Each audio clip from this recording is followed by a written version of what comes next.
বন্ধুরা, গৃহস্থের টুকিটাকির আরেকটি নতুন ভিডিওতে তোমাদের স্বাগত জানাই। আজকে ভাইফোঁটা, সকাল সকাল চলে এসেছি। স্নান সেরে এই যে ঠাকুরের ফুল তুলে নিয়েছি। আগে পুজোটা করে নিই আর তারপর রান্না বান্না করব। চলো তোমাদের সঙ্গে সেটাই শেয়ার করব। ঠাকুরের বাসনগুলো প্রথমে মেজে ঠাকুরের জল ভরে নিয়েছি। আর আজকে তো বৃহস্পতিবার, লক্ষ্মী পুজো। সেই লক্ষ্মী পুজোরও সমস্ত জোগাড় আমি একটা থালার মধ্যে গুছিয়ে নিয়েছি। আর সবার প্রথমে দেখো আমি গোপুসোনাকে স্নান করিয়ে এবার নতুন বস্ত্র পরিয়ে দিচ্ছি। এই বস্ত্রটা আমি কালকেই কিনে এনেছি, লাল রঙের কিনেছি। গোপুসোনাকে লাল প্যান্ট আর লাল জামা পরে কেমন দেখতে লাগছে তোমরা আমাকে কমেন্ট করে জানিও। ভাইফোঁটার দিনে গোপুসোনাকে একটা নতুন ড্রেস না পরালে হয়, তাই আমি এই ড্রেসটা কিনে এনেছি। এই দেখো গোপুসোনাকে কেমন দেখতে লাগছে তোমরা আমাকে কমেন্ট করে অবশ্যই জানাবে। এরপর গোপুসোনাকে সিংহাসনে বসিয়ে দিলাম। তারপর জলপূর্ণ ঘটে মাঙ্গলিক চিহ্ন এঁকে আমশকা, পান পাতা, কলা সব কিছুই সাজিয়ে ঘরটা আগে বসিয়ে নেব। তারপর একে একে ফুল দিয়ে সাজিয়ে পুজোটা করে নেব। পুজো করা হলেই আমি রান্নাঘরে ঢুকবো। সকালের টিফিনটা আগে করে নেব। টিফিনটা করা হয়ে গেলে তাহলে ভাইফোঁটাটা দিতে পারবে। আমার ভাইজি আসবে, ভাইজি আমার ছেলেকে ফোঁটা দেবে আজকে।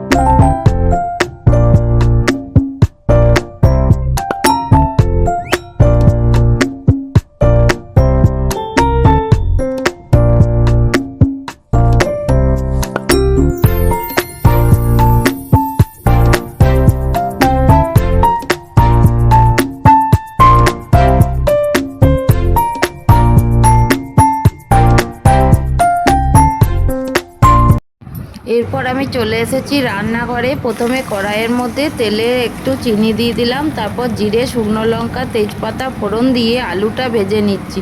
এটা আমি ঘুগনি বসাচ্ছি। মটরটা আমি আগেই প্রেসার কুকারে সেদ্ধ করে নিয়েছি। আর একদিকে গ্যাসে দেখো আমি দুধ বসিয়ে দিয়েছি, সিমুইয়ের পায়েস করব। সেই জন্য আজকে সকালে হবে নান, ঘুগনি, সিমুইয়ের পায়েস আর মিষ্টি। এদিকে দেখো দুপুরে রাইস করব, তার জন্য আমি গাজর, ক্যাপসিকাম, বিনস সব কেটে নিয়েছি। দুধ গরম হয়ে যাওয়ার পর আমি দুদিকে দুটো কড়াই বসিয়ে দিয়েছি। আবার এদিকে দেখো সিমুইটা ভেজে নিচ্ছি। 1 চামচ মতো ঘি দিয়েছি। ঘি দিয়েই আমি সিমুইটা লাল করে ভেজে নেবো। আর এক পাশে তো ঘুগনি হচ্ছে, আলু ভাজা হয়ে গেছে। এরপর আমি আদা, টমেটো, কাঁচা লঙ্কা ভেজে নিচ্ছি। আলুর সাথে একসঙ্গে মশলাটা কষিয়ে নেবো। আর একটা গুঁড়ো মশলার আমি পেস্ট তৈরি করে নিয়েছি। টক দই, জিরে গুঁড়ি, হলুদ গুঁড়ি, শুকনো লঙ্কা গুঁড়ি একসাথে জল দিয়ে ভিজিয়ে রেখে দিয়েছিলাম।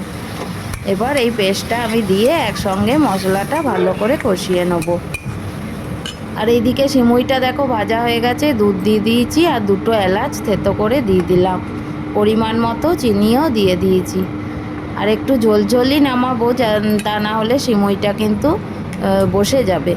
আর ঘুগনিটাও দেখো আমার হয়ে গেছে। এবার সিমুই আর ঘুগনি আমি নামিয়ে নেব। দুদিকে একসঙ্গে করে নেওয়াতে খুব তাড়াতাড়ি হয়ে গেল। আর মটরটা তো আগে থেকেই সেদ্ধ করে নিয়েছিলাম প্রেসারে। এরপর দেখো আমি সিমুইয়ের পায়েসটা ঢেলে দিলাম। আর সিমুইটা দেখছো কত ঝোল রেখেছি। পরে এটা থিকনেসটা ঠিকঠাক চলে আসবে। আর ওপর থেকে কিছুটা কাজু কিশমিশ ছড়িয়ে দিলাম। এরপর ঘুগনিটাও ঢেলে নেব। ঘুগনিটার ওপর থেকে আমি কিছুটা ধনেপাতা ছড়িয়ে দেবো। এরপর নানটা করে নেব। নানের জন্য আমি ময়দাটা অনেকক্ষণই সেই সকালেই আগে মেখে রেখে দিয়েছিলাম। ময়দাটার মধ্যে দিয়েছি সামান্য একটু নুন, সাদা তেল, টক দই আর বেকিং পাউডার দিয়ে ময়দাটা প্রায় 2 ঘন্টা মতো মেখে রাখা আছে। আমি একদিকে বেলে দিচ্ছি আর মা ছেঁকে নিচ্ছে। দেখো নানপুরিগুলো কত সুন্দর ফুলছে। অনেকক্ষণ মেখে রাখা থাকলে ময়দাটা পুরো ফুলে যায়, আর ওটাকে আবার যদি একটু থেসে নেওয়া হয় তাহলে খুব সুন্দর নানপুরি তৈরি হয়, তাড়াতাড়ি হয়েও যায়। দেখো প্রত্যেকটা কত সুন্দর ফুলছে, আর খেতেও হয়েছিল খুব সফট। এগুলো ভাজতে ভাজতেই আমার ভাইজি চলে এসেছে। প্রথমে গপু সোনাকে ফোঁটা দিয়ে দেবে, তারপর আমার ছেলেকে ফোঁটা দেবে। আর মা এদিকে চন্দনটা ঘষে নিচ্ছে। সব জোগাড় হয়ে গেছে। গপু সোনাকে আলাদা করে জল চৌকির ওপরে বসিয়েছি রেডি করে, যাতে গপু সোনাও সুন্দরভাবে বোনের কাছ থেকে ফোঁটা নিতে পারে। আর আমি এবছর ফোঁটা দিতে পারবো না, সেই জন্য আমি খাবারটা আমার ভাইয়ের হাতে তুলে দিলাম, আর ওকে আমি পায়েসটাও একটু খাইয়ে দেবো। এরপর আমার ভাইজি গপু সোনাকে ফোঁটা দেবে। স্কিপ না করে পুরো ভিডিওটা দেখার অনুরোধ রইল। আশা করি তোমাদের ভালোই লাগবে।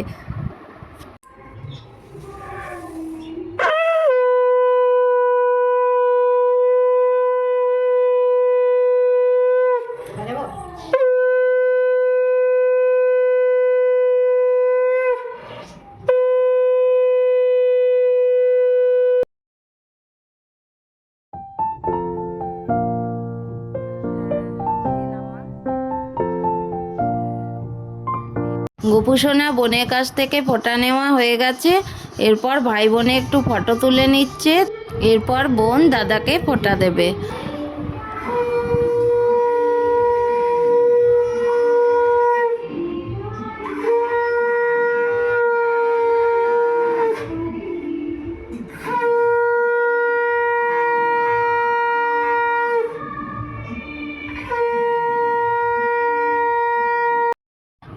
দাদা এবার বোনকে ধান দুব্য দিয়ে আশীর্বাদ করছে। দেখো কত হাসি, সব কিছুই ওরা মজার ছলে করছে। আসলে ওরা দুজনাই তো ছোট। বোন এবার ভাইকে একটু পায়েস খাইয়ে দিচ্ছে। তারপর এবার বোনের হাতে গিফটটা তুলে দিচ্ছে।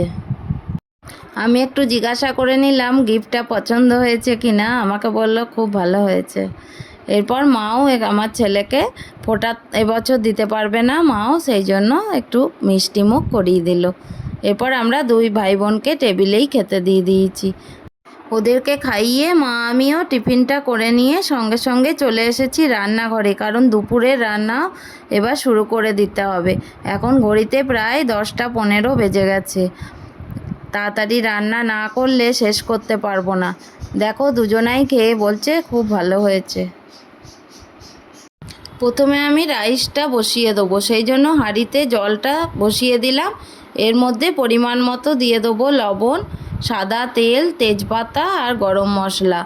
এই দিয়ে আমি জলটা একটু ফোটা অবধি অপেক্ষা করব। তারপর ভেজানো চালটা দিয়ে দেবো এর মধ্যে। আর মাংসটাও আমি ম্যারিনেট করে রেখে দিয়েছি। আজকে হবে রাইস, মটন কষা আর চাটনি, টমেটোর চাটনি। মিক্সড ফ্রাইড রাইস করব, সেই জন্য আমি একটু পনির নিয়ে নিয়েছি। পনিরটাকে একদম ছোট্ট ছোট্ট করে কেটে নেব। খুব পাতলা পাতলা স্লাইস করব।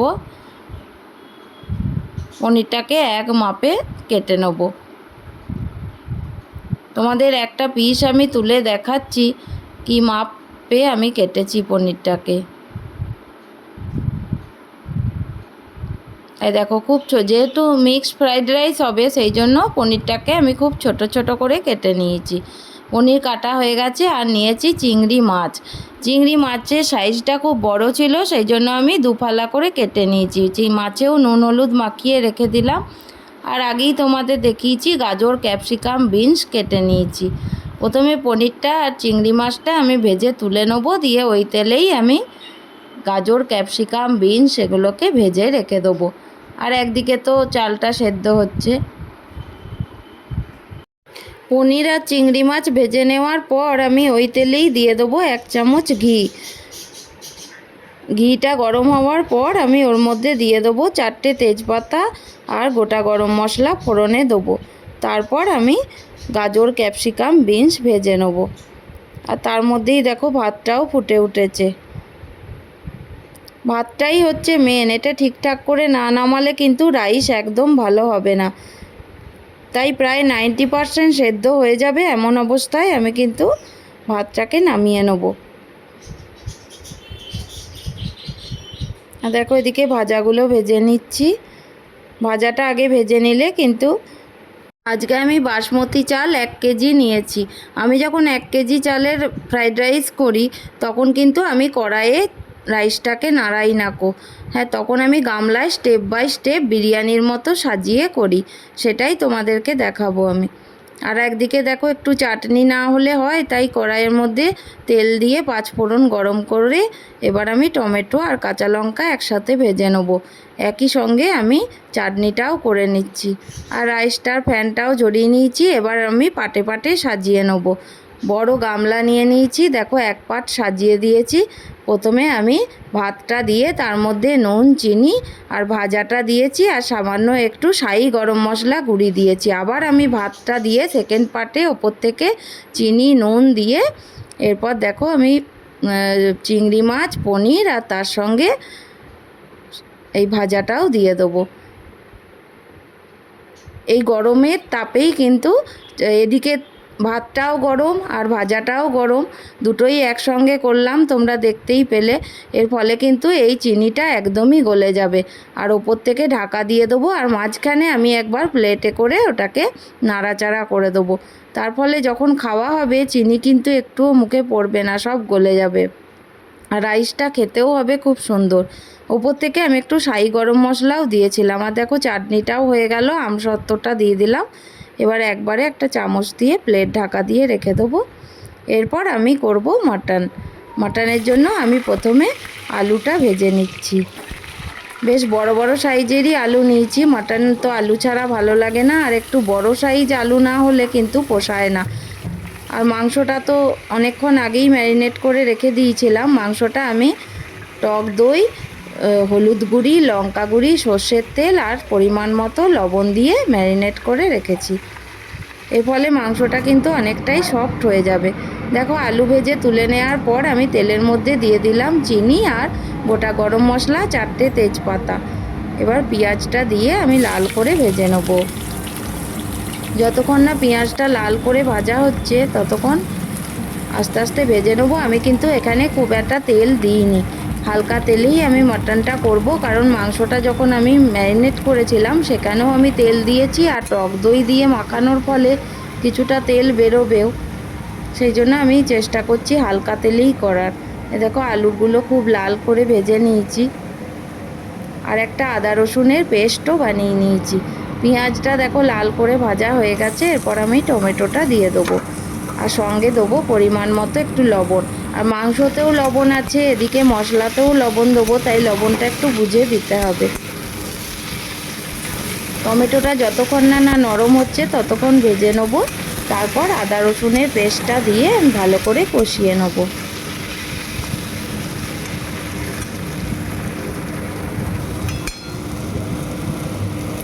এরপর আদা রসুনের পেস্টটা দিয়ে দিলাম। আর মাংসর মধ্যে আমি কিন্তু কোনো আদা রসুন দিইনি। টক দই, পরিমাণ মতো লবণ, হলুদ গুঁড়ি, লঙ্কা গুঁড়ি আর সর্ষের তেল, এই দিয়ে আমি মাংসটা ম্যারিনেট করেছিলাম। মশলাটা ভালো করে ভাজা ভাজা হয়ে গেছে। এরপর একটু গুঁড়ো মশলা দিয়ে দেবো, হলুদ গুঁড়ি আর লাল লঙ্কার গুঁড়ি। এই দিয়ে সামান্য একটু বাটি ধোয়া জল দিয়ে আমি মশলাটা ভালো করে কষিয়ে মাংসটা দিয়ে দেবো।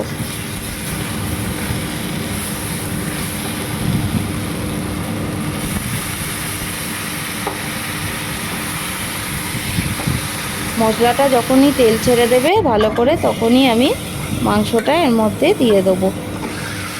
এবার হালকা আছে আমি মাংসটাকে ভালো করে কষিয়ে নেব। আর মাংসটা যেহেতু অনেকক্ষণ ম্যারিনেট করা ছিল তাই প্রচুর জল ছেড়েছিল। কষাতে কষাতেই কিন্তু মাংসটা অর্ধেক সেদ্ধ হয়ে গেছিল।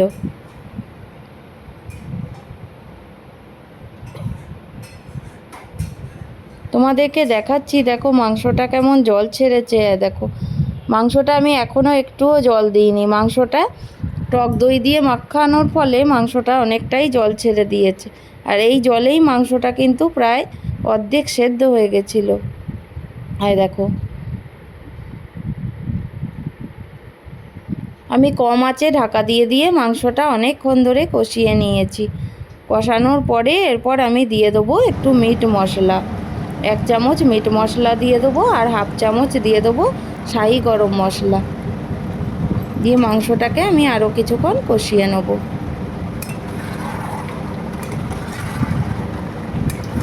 যতক্ষণ না তেল ছাড়ছে ততক্ষণ ভালো করে কষিয়ে আমি মাংসটাকে প্রেসার কুকারে দিয়ে দেবো।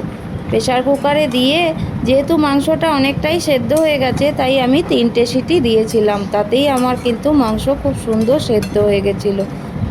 আর আলু তো ভালো করে ভেজে নিয়েছি, ও তো এমনিই নরম হয়ে যাবে। ওইদিকে ওরা সবাই দাবার আসর বসিয়েছে, আমাকেও ডাকাডাকি করছিল, আমিও মাঝে মধ্যে যাচ্ছিলাম। এই মাংসটা প্রেসার কুকারে দিয়ে আমিও একবার গিয়ে ওদের সঙ্গে খেলে নিয়েছি। এরপর তোমাদেরকে রাইসটা এক ঝলক দেখাই। মাঝখানে আমি কিন্তু প্লেটে করে রাইসটাকে একবার নাড়াচাড়া করে দিয়েছি। দেখো চালটাও ঝরঝরে আছে আর রাইসটা দেখতেও কত সুন্দর হয়েছে। এরপর আমি এটা প্লেটে করে আর খেতে দেবার আগে আর একবার নাড়িয়ে প্লেটের মধ্যে তুলবো। দেখো রাইসটা কত সুন্দর হয়েছে। আর মাটনটাও তোমাদেরকে দেখাই, দেখো একদম এখনও অবধি ফুটছে আর কালারটা কত সুন্দর এসেছে, দেখো মাটনের একদম লাল হয়েছে। এরপর আমি ওদেরকে খেতে দিয়ে দিই। আমার ভিডিওটা যদি তোমাদের একটুও ভালো লেগে থাকে তাহলে প্লিজ একটা লাইক করে দিও।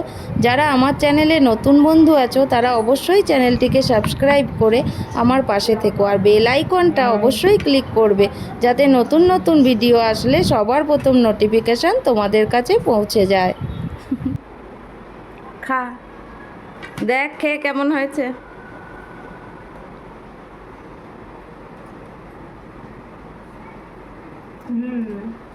ভালো হয়েছে রাইস একদম আর মাটনটা কেমন হয়েছে দেখ।